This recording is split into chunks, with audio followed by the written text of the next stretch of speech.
नमस्कार, मी मनीषा। तर आज आपण श्रीकृष्ण जन्माष्टमी विशेष घरच्या घरी अगदी साध्या सोप्या पद्धतीने आणि साधारण 2 ते 3 महिने टिकणारा छान सुंटवडा तयार करणार आहोत। अगदी साधी सोपी रेसिपी तरी आहेत आणि महत्त्वाचं म्हणजे घरातील उपलब्ध साहित्यामध्ये। तर चला वेळ न घालवता लगेच या झटपट रेसिपीला सुरुवात करूयात। तर सर्वात प्रथम आपण सुंटवड्यासाठी काय साहित्य लागतं ते पाहूयात। अर्धा वाटी सुक्या खोबऱ्याचे काप, 4 खारकीमधील बिया काढून खलबत्त्यामध्ये मी ओबडधोबड असे याचे तुकडे करून घेतलेले आहेत। खारक्याचे अशा प्रकारे छोटे छोटे तुकडे करून घेतल्यामुळे मिक्सरला ती अलगदशी बारीक होते। त्यानंतर अर्धा चमचा सुंठ पावडर, ती देखील खलबत्त्यामध्ये हलकीशी मी ठेचून घेतलेली होती। एक अर्धा चमचा कच्ची बडीशेप, कच्ची बडीशेपाऐवजी तुम्ही भाजलेली बडीशेप वापरले तरीही चालेल। पाव चमचा ओवा, एक मोठा चमचा खसखस, एक मोठा चमचा तीळ, 10 ते 15 बेदाणे, 6 बदाम, 6 काजू, 3 हिरवी वेलची आणि साधारणपणे 2 चमचे ह्या ठिकाणी मी साखर घेतलेली आहे।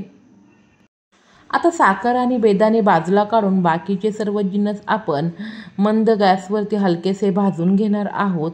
भाजून घेतल्यामुळे सर्व जिन्नसाचा कच्चेपणा तरी जातोच आणि सुंटवडा 2 ते 3 महिने चांगला राहतो, अजिबात तो खराब देखील होत नाही।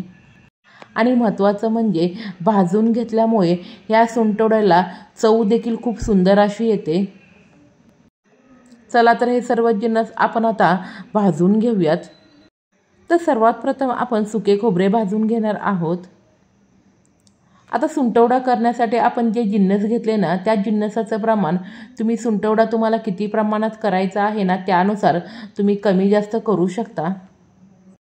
किंवा सुंटवडा करताना मी जे जिन्नस तुम्हाला सांगितले आहे ना, त्यातील एखादा जिन्नस कमी जास्त झाला तरीही चालेल। तर अशा प्रकारे हलकासा खोबऱ्याला सोनेरी रंग आला की गॅस बंद करून आपण हे खोबरे एका प्लेटमध्ये काढून पूर्णपणे थंड करून घेऊयात। खोबरे भाजून झाल्यानंतर त्याच पॅनमध्ये आपण उरलेले सर्व जिन्नस घालून ते देखील मंद ते मध्यम आचेवरती सतत परतत भाजून घेणार आहोत। आणि महत्त्वाचं म्हणजे हे सर्व जिन्नस भाजत असताना तूप देखील टाकण्याची अजिबात आवश्यकता नाही, कोरडेच ते भाजून घ्यावेत। आता भाजत असताना महत्त्वाची टीप म्हणजे जे जिन्नस लगेच करपले जातात ना, ते शेवटीच टाकावे। श्रीकृष्ण जन्माष्टमी विशेष आज आपण जो सुंटवडा करत आहोत ना, तो एरवी देखील तुम्ही करून ठेवला की तो तेवढाच पौष्टिक आणि मुलं देखील खूप आवडीनं खातील। आता कधी कधी काय होतं, सुंटवडा हा तुम्हाला खूप खाताना ड्राय लागत असेल ना, तर त्यामध्ये थोडंसं साजूक तूप गरम करून त्याचे लाडू करून ठेवले की मुलं देखील आवडीने खातील। आणि पुरेपूर साहित्याचा आपण वापर करून हा सुंटवडा तयार करत असल्यामुळे तेवढाच तो पौष्टिक देखील आहे। मुलांच्या मधल्या वेळेत किंवा छोट्या टिफिनसाठी देखील तुम्ही अशा प्रकारे या सुंटवड्याचा लाडू करून देऊ शकता। तर सर्व जिन्नस हलकेसे भाजून झाल्यानंतर आता गॅस बंद करून हे सर्व जिन्नस थंड करून घेऊयात। आता हे जिन्नस आपण सर्व घेतलेत ना, ते खूप जास्त डार्क होईपर्यंत अजिबात भाजू नका, नाहीतर पूर्णपणे सुंटवड्याची चव बदलली जाते। हलकसंच हे सर्व जिन्नस भाजून घ्यावेत।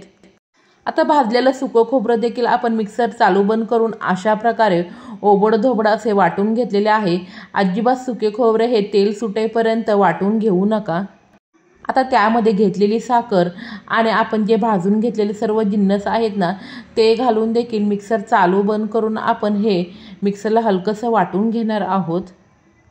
साखर ही तुमच्या गोडीनुसार तुम्ही कमी जास्त करू शकता।